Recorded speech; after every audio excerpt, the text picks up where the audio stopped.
పరిశ్రమలు వారిలో భద్రతను పర్యవేక్షించాల్సిన గనులు, పరిశ్రమల కార్మిక కాలుష్య నియంత్రణ శాఖల అధికారులు మామూలు మత్తులో జోగడం వల్ల కార్మికుల ప్రాణాలు గాలిలో కలిసిపోతున్నాయని ఇబ్రహీంపట్నం మండలంలోని కొండపల్లి పారిశ్రామిక వాడలోని పరిశ్రమలు మరియు బీటీపీఎస్ కాలుష్యం కారణంగా ప్రజల ఆరోగ్యం దెబ్బతింటున్న అధికారులు నిమ్మకు నీరెత్తినట్లు వ్యవహరిస్తున్నారని సిపిఐ ఎన్టీఆర్ జిల్లా కార్యదర్శి గోనేపూడి శంకర్ విమర్శించారు. ప్రమాదానికి కారణమైన పవన్ గ్రానైట్ మెటల్ వర్క్స్ ను వెంటనే సీజ్ చేయాలని, కంచికచర్ల ఇబ్రహీంపట్నం మండలాల్లో క్వారీల అక్రమ తవ్వకాలు, కొండపల్లి పారిశ్రామిక కాలుష్యంపై సిపిఐ ఎన్టీఆర్ జిల్లా సమితి ఆధ్వర్యంలో ఇబ్రహీంపట్నం రింగ్ సెంటర్ గాంధీ బొమ్మ వద్ద నిరసన వ్యక్తం చేశారు. ఈ సందర్భంగా ధోనిపూడి శంకర్ మాట్లాడుతూ ఎన్టీఆర్ జిల్లాలో ఇటీవల పరిశ్రమలలో వరుస ప్రమాదాలు జరుగుతున్నాయని, ఏంటిదీస్ పెరటాల వారి ప్రాంతాల్లో జరిగిన ప్రమాదాల్లో నిరుపేద కుటుంబాలకు చెందిన కార్మికులు అసూలు పాయడంపై ఆవేదన వ్యక్తం చేశారు.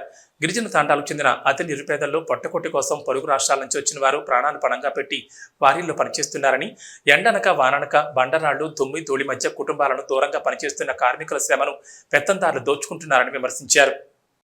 మృతి చెందినటువంటి కుటుంబాలకు 50 లక్షల నష్టపరిహారాన్ని వెంటనే పోరాడతాం బాధితులకు న్యాయం జరిగేంత వరకు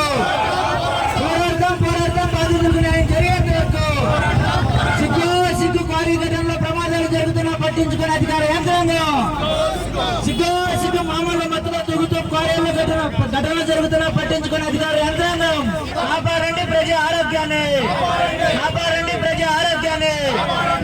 నియంత్రించాలి. కొండపల్లి పారిశ్రామిక కాలుష్యాన్ని నియంత్రించాలి. ఇబ్రహీంపట్నం కొండపల్లి ప్రాంతాల్లో జరుగుతున్నటువంటి పారిశ్రామిక కాలుష్యాన్ని నియంత్రించాలి. వీటిపిఎస్ లో జరుగుతున్నటువంటి కాలుష్యాన్ని పోరాడతాం ప్రజా ఆరోగ్యాన్ని కాపాడేంత వరకు పోరాడతాం కాలుష్యాన్ని నియంత్రించేంత వరకు పోరాడతాం క్వారీల అక్రమ తవ్వకాలు నిలిపేసేంత వరకు పోరాడతాం బాధ్యులకు న్యాయం చేసేంత వరకు వర్ధిల్లాలి భారత కమ్యూనిస్ట్